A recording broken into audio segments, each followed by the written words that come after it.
Good evening, all friends, all subscriber. Welcome my YouTube channel CD RK Saini B.Ed classes. देखिए, हम हमारे YouTube channel के माध्यम से आप सबके लिए पाठ योजना निर्माण कार्यक्रम लेकर आए हैं।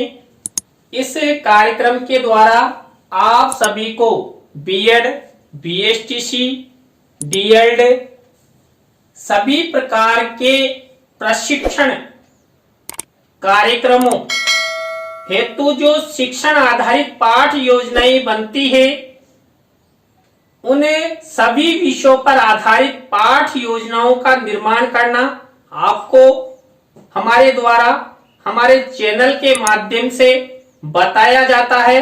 देखिए, आज हम जो विज्ञान विषय के अंतर्गत आप विज्ञान विषय का अध्ययन करते हैं। विज्ञान विषय में हम रसायन, जीव, भौतिक विज्ञान आदि का अध्ययन करते हैं। तो उन्हीं के अंतर्गत हम आज की क्लास में हम मानव हृदय के बारे में पाठ योजना का निर्माण करना सीखेंगे। देखिए, मानव हृदय विज्ञान का एक अच्छा टॉपिक है। इस पर अच्छे से हम पाठ योजना का निर्माण कर सकते हैं। अच्छे चित्र समायोजित कर सकते हैं। तो आप सब बने रहें हमारे साथ हमारे YouTube चैनल पर। और यदि आप हमारे YouTube चैनल पर पहली बार आए हैं तो सबसे पहले हमारे YouTube चैनल को सब्सक्राइब करें और पास ही बने बेल आइकन के बटन को दबा देवें, जिससे हमारे द्वारा हमारे YouTube चैनल पर जब भी लाइव क्लास चलाई जाती है या वीडियो अपलोड किया जाता है तो उनके नोटिफिकेशन आपको मिल सके और आप हमारे पाठ योजनाओं का अध्ययन कर सके। देखिए, पाठ योजना निर्माण के अंतर्गत सबसे पहले हम श्याम पट पूर्ति निर्धारित करते हैं। श्याम पट पूर्ति के अंतर्गत वही विद्यालय का नाम, कक्षा, दिनांक, विषय, कालांश, समय और 20 सेंटर में हम प्रकरण लिखते हैं। इस पाठ योजना में हमारा मेन मुख्य प्रकरण है मानव हृदय। तो यहाँ पर मैंने 20 सेंटर पे लिख दिया है। इसके जस्ट बाद हम विज्ञान विषय आधारित पाठ योजना का निर्माण करते समय उद्देश्य निर्धारित करते हैं। उन उद्देश्यों के आधार पर विशिष्टीकरण बनाते हैं और उन विशिष्टीकरणों के द्वारा क्या अपेक्षित गत व्यवहार परिवर्तन होता है उनका निर्माण करते हैं। और इनके अंतर्गत हमें विशेष रूप से ध्यान देना होता है हमारे उद्देश्य और हमारे प्रकरण से संबंध। यहाँ पर इन उद्देश्यों, विशिष्टीकरण और अपेक्षित व्यवहारगत परिवर्तन बनाते समय आपको विशेष ध्यान देना है। आप यदि इन पर ध्यान देते हैं तो आपके उद्देश्य, विशिष्टीकरण और अपेक्षित व्यवहारगत परिवर्तन अच्छे से बनाए जा सकते हैं। तो ये दो उद्देश्य हैं, ज्ञान, अवबोध। ज्ञान अवबोध के बाद थर्ड और फोर्थ नंबर का उद्देश्य है ज्ञानोपयोगी और कौशल।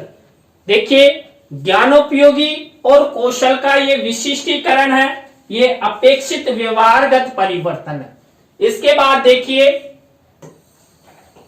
ये पांचवा और छठा उद्देश्य है अभिरुचि, अभिवृत्ति। ये इसका विशिष्टीकरण है, ये अपेक्षित व्यवहारगत परिवर्तन। देखिए, मैंने आपको बताया, आपको मेन ध्यान रखना आपका उद्देश्य और आपका प्रकरण।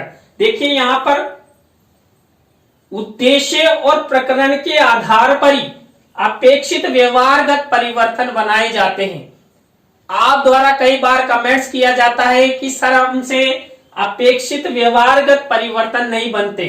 देखिए, आप विशेष ध्यान देंगे कि आपका प्रकरण क्या कह रहा है और आपका क्या उद्देश्य है, तो उसके आधार पर हमें अच्छे से अपेक्षित व्यवहारगत परिवर्तन बना सकते हैं। देखिए यहां पर अभी ये अभिरुचि से संबंधित हमारा उद्देश्य है, तो यहां पर अभिरुचि से संबंध बनाते हुए किससे, हमारे प्रकरण से, यदि आप अच्छे से आपके उद्देश्य और प्रकरण में तारतम्यता बिठाते हुए अच्छा सेंटेंस बना लेते हैं तो अच्छा ही आपका अपेक्षित व्यवहारगत परिवर्तन बनेगा। यहां पर देखिए वही उद्देश्य और प्रकरण के आधार पर अपेक्षित व्यवहारगत परिवर्तन बना हुआ है। इसके बाद आता है हमारा कक्षा शिक्षण सहायक सामग्री। कक्षा शिक्षण सहायक सामग्री दो प्रकार की होती है, सामान्य और विशिष्ट। इस पाठ योजना के अंतर्गत हम विशिष्ट सामग्री के अंतर्गत चार्ट, चित्र और मॉडल का प्रयोग करेंगे। और पूर्व ज्ञान, छात्र मानव हृदय के बारे में सामान्य जानकारी रखते हैं। जब आप पाठ योजना निर्माण करो या पाठ योजना डायरी का निर्माण करो उस समय आपको इसी तरह मेंशन करना है। तो ये हुए हमारे उद्देश्य, शिक्षण सहायक सामग्री और पूर्व ज्ञान। यहां तक के बाद हमारी अब मुख्य पाठ योजना प्रारंभ होती है, जो पहले शिक्षण बिंदु प्रस्तावना से शुरू होती है। यहां पर देखिए पहला शिक्षण बिंदु प्रस्तावना है और प्रस्तावना से संबंधित प्रश्न किए गए हैं। मैंने आपको बताया है कि प्रस्तावना के प्रश्नों में तारतम्यता होनी चाहिए, जिगजैग होना चाहिए और उत्तरों से ही आपका प्रश्न बनना चाहिए। यहां पर देखिए पहला प्रश्न, ये फॉर्मेट है, पूरी पाठ योजना में ये फॉर्मेट चलेगा। शिक्षण बिंदु, छात्र अध्यापक, छात्र अध्यापिका क्रिया, छात्र छात्रा क्रिया, शामपट कार्य और शिक्षण सहायक सामग्री। देखिए यहाँ पर पहला मनोरंजन हेतु हम क्या क्या करते हैं, खेलते हैं, टीवी देखते हैं, है ना। तो अब इसी उत्तर से अगला प्रश्न होगा, खेलते समय अचानक गिर जाने पर क्या होता है, क्या होता है, चोट लग जाती है। अब चोट, शरीर के किसी भी भाग में चोट लगने पर उस स्थान पर क्या निकलने लगता है, क्या निकलता है, रक्त निकलता है, जिसे हम खून कहते हैं, ब्लड। अब इसी उत्तर से हमारा अगला प्रश्न है, शरीर के विभिन्न भागों तक रक्त को पंप करने का जो कार्य है वो कौन करता है, वो हृदय करता है। अब इसी हृदय से हमारा अगला प्रश्न बना हुआ है, मानव हृदय के बारे में आप क्या जानते हो। ये आपका पांचवा समस्यात्मक प्रश्न हो गया। आप प्रस्तावना के प्रश्नों में 3 से 5 प्रस्तावना के प्रश्न बना सकते हैं और जो आपका अंतिम प्रश्न होगा वो समस्यात्मक होगा। विशेष ध्यान रखिए, आपने प्रस्तावना के प्रश्न अच्छे से बनाए हैं, तारतम्यता ली हुए हैं, जिगजैग हैं, उत्तरों से ही प्रश्न बनाए हैं, तो एकदम से आप छात्रों को आपके प्रकरण को पढ़ने हेतु रुचि विकसित कर सकते हैं, सकारात्मक अभिवृद्धि कर सकते हैं। इसके जस्ट बाद देखिए हम दूसरा जो हमारा सोपान होता है, स्टेप होती है, शिक्षण बिंदु होता है, उद्देश्य कथन। देखिए यहां पर हम बच्चों, आज हम सब मानव हृदय की संरचना, रक्त वाहिनियों एवं मानव हृदय की क्रियाविधि के बारे में विस्तार पूर्वक अध्ययन करेंगे। आप सबको पता है कि हमें जो विज्ञान आधारित पाठ योजना का निर्माण करते हैं उनमें हम प्रस्तुतिकरण के अंतर्गत 3 शिक्षण बिंदु लेते हैं, जो हमारा नेक्स्ट शिक्षण बिंदु होगा, नेक्स्ट स्टेप होगा। देखिए यहाँ पर शिक्षण सहायक सामग्री में मानव हृदय का चित्र मिनीचर के रूप में लगाया गया है। आप भी जब पाठ योजना का निर्माण करो तो आपको भी शिक्षण सहायक सामग्री में इस तरह हृदय का, क्योंकि हम मानव हृदय के बारे में अध्ययन कर रहे हैं, तो मानव हृदय का आपको चित्र मिनीचर के रूप में लगाना है।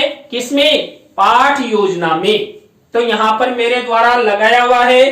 तो ये हुआ हमारा उद्देश्य कथन, पहला प्रस्तावना, दूसरा उद्देश्य कथन।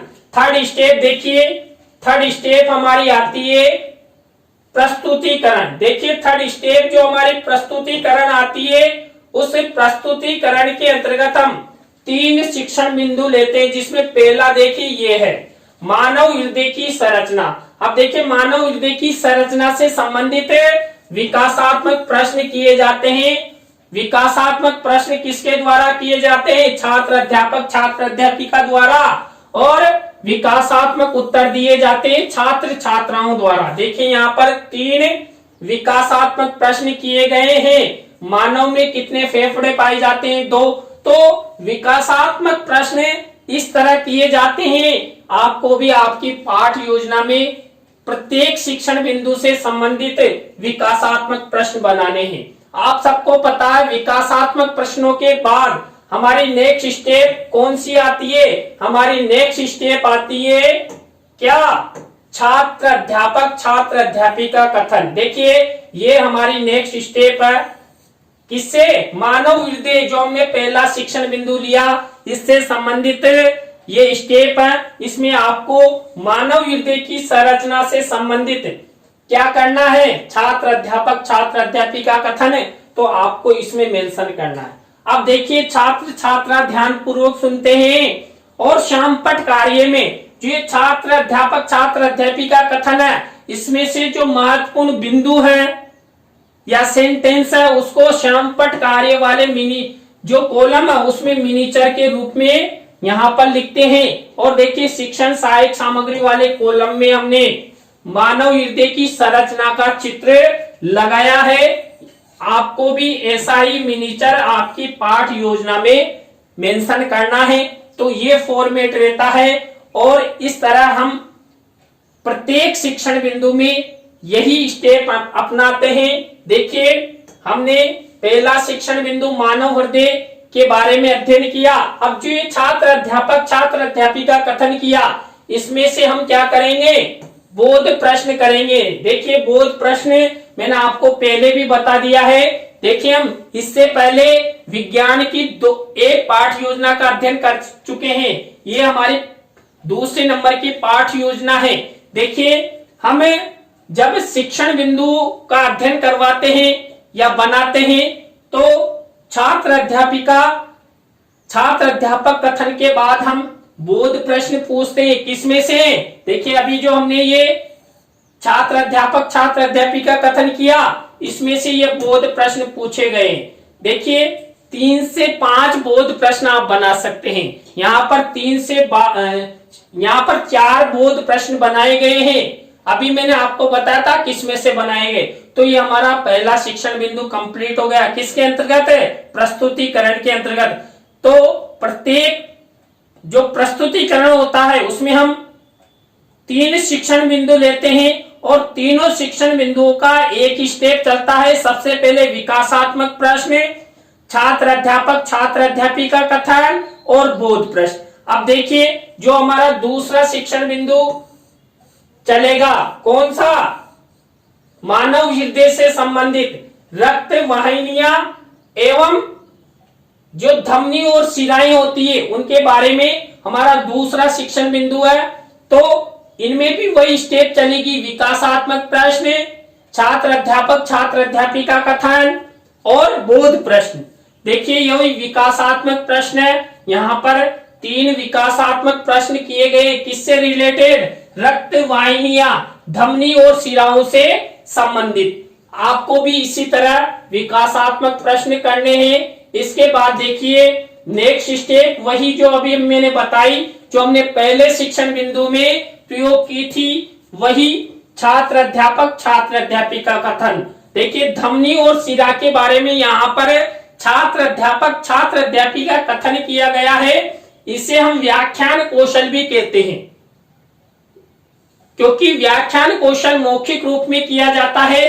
तो ये व्याख्यान कौशल किससे रिलेटेड है? जो हमारा दूसरा शिक्षण बिंदु है, रक्त वाहिनियां धमनी और शिराओं से संबंधित। इसके बाद देखिए इसमें से ही हम जो मुख्य बिंदु होता है या सेंटेंस होता है उसको हम श्यामपट्ट मिनीचर पर श्यामपट्ट वाले कॉलम में लगाते हैं। देखिए मैंने यहाँ पर रक्त वाहिनी या दो प्रकार की होती है, धमनी और शिरा। अब यहाँ धमनी और सिरा का चित्र मिनिएचर के रूप में शिक्षण सहायक सामग्री वाले कॉलम में मैंने लगाया। आपको भी इसी तरह मेंशन करना है। इसके बाद आपको पता है कौन सी स्टेप आएगी, जल्दी से बताएं कमेंट्स में। देखिए इसके बाद आएगी बोध प्रश्न, क्योंकि तीनों शिक्षण बिंदु में वही स्टेप रहती है। विकासात्मक प्रश्न, छात्र अध्यापक छात्र अध्यापिका कथन और बोध प्रश्न। बोध प्रश्नों में देखिए ये धमनी और सिरा से जो हमने ये छात्र अध्यापक छात्र अध्यापिका कथन किया था, इसमें से ही ये प्रश्न किए गए हैं। 3 मैंने यहाँ पर बोध प्रश्न बनाए। मैंने आपको बता दिया ना 3 से 5 बोध प्रश्न आप बना सकते हैं। तो ये हमारा दूसरा शिक्षण बिंदु रक्त वाहिनियां धमनी और सिरा से संबंधित हुआ। इसके बाद हमारे जो थर्ड जो शिक्षण बिंदु है किसके अंतर्गत है, प्रस्तुतिकरण के अंतर्गत। प्रस्तुतिकरण के अंतर्गत थर्ड हमारा शिक्षण बिंदु रहेगा हृदय की क्रियाविधि। हृदय की जो क्रियाविधि है उससे संबंधित हम सबसे पहले हम विकासात्मक प्रश्न करेंगे। विकासात्मक प्रश्न छात्र अध्यापक छात्र अध्यापिका द्वारा किए जाते हैं। विकासात्मक प्रश्न छात्र छात्राओं द्वारा प्रदान किए जाते हैं। वही 3 मैंने विकासात्मक प्रश्न किए हैं। विकासात्मक प्रश्न कभी भी प्रस्तावना के प्रश्नों जैसे नहीं होते हैं, उनमें तारतम्यता नहीं होती है और जिगजैग नहीं होता है। यहां पर देखिए कोई जिगजैग नहीं है। आप सोचो प्रस्तावना की तरह बना दो, नहीं, बिल्कुल गलत है। यदि प्रस्तावना की तरह आप विकासात्मक प्रश्न बनाते हैं तो देखिए इसमें यहां पर मैंने ये निरुत्तर लिखा ना, इसका उत्तर भी हो सकता है यदि किसी छात्र को आता है तो इसलिए यहाँ पर कोई तारतम्यता कोई जिगजैग नहीं होता और ना ही उत्तर से प्रश्न बनाते हैं। तो ये विकासात्मक प्रश्न, विकासात्मक प्रश्नों के बाद वही छात्र अध्यापक छात्र अध्यापिका कथन और इसके अंतर्गत वही श्यामपट्ट के अंतर्गत मुख्य शब्द और सेंटेंस को ब्लैक मिनिएचर पर यहाँ पर श्यामपट्ट वाले कॉलम में लगाया गया है। और जो हमारा हृदय है, हृदय की क्रिया विधि से संबंधित मिनिएचर यहाँ पर लगाया गया है। आप भी जब पाठ योजना निर्माण करो तो इसी तरह चित्र और मिनिएचर का आप प्रयोग करेंगे। तो जो अब ये छात्र अध्यापक छात्र अध्यापिका कथन किया किससे रिलेटेड, हृदय की क्रियाविधि से रिलेटेड। इसमें से ही हम अगली स्टेप यानी बोध प्रश्न करेंगे। देखिए ये बोध प्रश्न हो गए। बोध प्रश्न मैंने आपको बताया 3 से 5 प्रश्न बना सकते हैं। हमने यहाँ पर 3 बोध प्रश्न बनाए हैं। तो इस तरह हमारे 3 शिक्षण बिंदु कंप्लीट हो चुके हैं। किसके अंतर्गत है, प्रस्तुतिकरण के अंतर्गत। हृदय की संरचना, रक्त वाहिनियां धमनी और सिराएं और हृदय की क्रियाविधि, ये 3 टॉपिक प्रस्तुतिकरण के अंतर्गत हमने लिए थे। इसके बाद हमारी नेक्स्ट स्टेप आती है पुनः आवृत्ति प्रश्न। पुनः आवृत्ति प्रश्न वही जो हमने 3 शिक्षण बिंदु लिए थे प्रस्तुतिकरण के अंतर्गत, उनमें से जो बोध प्रश्न किए गए थे उन बोध प्रश्नों को यहाँ पर पुनः आवृत्ति के रूप में लेते हैं। पुनः आवृत्ति के रूप में उन्हीं प्रश्नों को लेने से छात्रों का मूल्यांकन हो जाता है, छात्रों का अभ्यास हो जाता है। तो हम यहाँ पर 5 प्रश्न मैंने पुनः आवृत्ति से संबंध रखते हुए बनाए हैं, क्योंकि देखिए हमारे 3 शिक्षण बिंदु हैं। अब 3 शिक्षण बिंदु में हम कम से कम 5 प्रश्न तो बना ही सकते हैं। तो यहाँ पर 5 पुनः आवृत्ति प्रश्न आपको भी इसी तरह बनाना है। तो इस तरह इसके बाद नेक्स्ट स्टेप आती है हमारी 5वीं मूल्यांकन प्रश्न। मूल्यांकन प्रश्नों के बारे में मैंने आपको पहले बता दिया है कि मूल्यांकन प्रश्नों में हम 3 प्रकार के प्रश्न लेते हैं। सही विकल्प का चुनाव कीजिए, रिक्त स्थानों की पूर्ति कीजिए, एक पंक्ति में उत्तर दीजिए। अब आप यहाँ पर अनेक तरीके से प्रश्न बना सकते हैं। देखिए आप रिक्त स्थानों के स्थान पर सत्य असत्य वाले ले सकते हैं, एक शब्द वाले ले सकते हैं। तो यह आपके ऊपर डिपेंड करता है। तो मैंने 3 प्रकार के प्रश्न लिए और 3 प्रकारों में प्रत्येक प्रकार में 2-2 प्रश्न डिवाइड किए हैं। वही 2 तो अवश्य है, 2 खाली स्थान और 2 एक पंक्ति वाले प्रश्न लिए। इस तरह आप मूल्यांकन जो प्रश्न जब निर्मित करो तो 6 प्रश्न आपको बनाने हैं। और देखिए पाठ योजना डायरी में तो इस तरह मिनिएचर के रूप में ब्लैक शीट पर मूल्यांकन प्रश्न बनाते हैं, लेकिन जब आपका फाइनल लेसन होता है, फाइनल लेसन के समय आपके पास जो लपेट श्याम फलक होता है, उस लपेट श्याम फलक पर मूल्यांकन के प्रश्न लिखे जाते हैं। दोनों तरफ आप लिख सकते हैं। और एक और बात बता दूं, जब आप पाठ योजना निर्माण करते समय मूल्यांकन प्रश्न बनाए, उस समय कहीं भी उत्तर नहीं लिखते हैं। ये विशेष ध्यान रखना, आपने यदि पहले से उत्तर लिख दिए तो बिल्कुल गलत है। देखिए छात्रों का मूल्यांकन लेते समय हम उत्तर लिखते हैं। जैसे मान लीजिए कक्षा कक्ष में प्रस्तुतिकरण चल रहा है कि मानव हृदय में कितने कक्ष पाए जाते हैं, 1 2 3 4। अब उत्तर बताइए, तो यहाँ पर 2 कक्ष पाए जाते हैं, आले और नीले। तो यहाँ पर उत्तर लिखना है, पहले से नहीं लिखना है जब आप पाठ योजना निर्माण करो। इसके बाद हमारी 6ठी स्टेप आती है गृह कार्य। देखिए वही गृह कार्य से रिलेटेड एक प्रश्न छात्रों को दिया जाता है। वही जब पाठ यहाँ पर देखिए ब्लैक शीट पर ये लिखा हुआ है निबंधात्मक प्रश्न है, आपको भी इसी तरह गृह कार्य देना है। तो देखिए आज की क्लास में हमने विज्ञान पाठ योजना, जो हमारे दूसरे नंबर की पाठ योजना है, इससे पहले हमने एक विज्ञान पाठ योजना का अध्ययन कर लिया है। आज का लेसन प्लान आपको कैसा लगा कमेंट्स में जरूर बताएं। यदि अच्छा लगा हो तो लाइक करें, कमेंट्स करें और अपने मित्रों और सहपाठियों को जरूर शेयर करें। नए लेसन प्लान के साथ हम आपसे फिर मिलेंगे CDRK Saini BA classes YouTube channel पर। तो राम राम सा, बाय।